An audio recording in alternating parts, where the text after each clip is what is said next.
And we are in what I call stage 5, which means we are sort of at the brink, but not over the brink. It's before a period of great disorder, close to there and headed in that type of direction.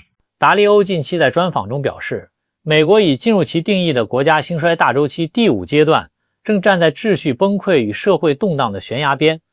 第5阶段的核心特征是财政状况持续恶化，债务供需失衡加剧，同时伴随严重的政治极化、贫富差距扩大和社会分裂，形成高债务加社会矛盾的有毒组合。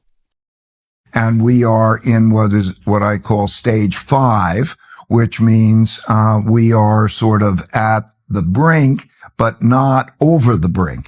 In other words, we're not, there's the capacity it's before a period of great disorder, when there can be a monetary breaking down of the system. You know, what is money? We should talk at some point. What is money, and can money be an effective storehold of wealth, and what happens if it's not? And so we are at what I would call stage 5 in a 6-stage cycle.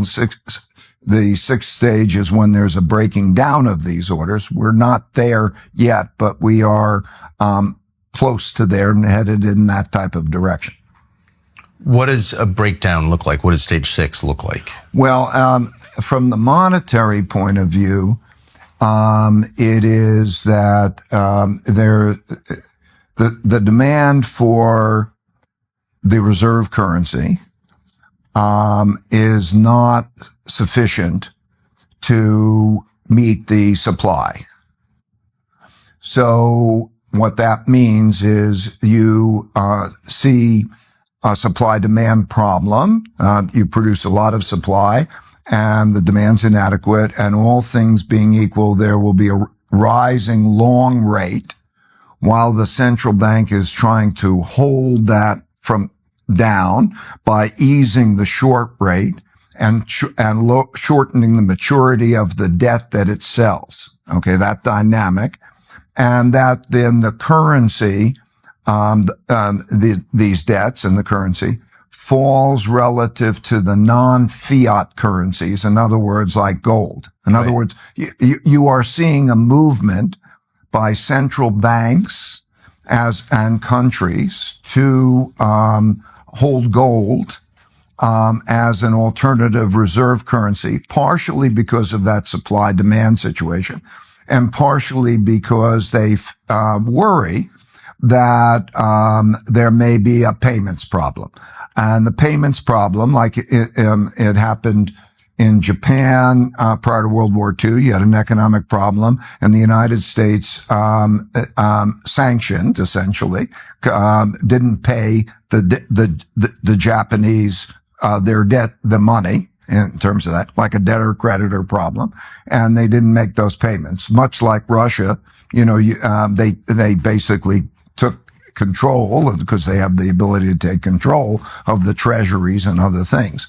And so there becomes more of a reluctance to hold that money as that, and a movement more into the non-fiat currency, which is gold. That's in other words, other countries perceive a risk in holding dollars because, well, for lots of reasons, but one of them is, like, if the United States government at the time doesn't like you, they can grab your dollars. That's right. So it's not worth it. Right. And it's a risk that both the debtor and the creditor have to each other.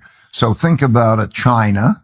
Yes. And if you were thinking China, how do you feel about holding treasury bonds?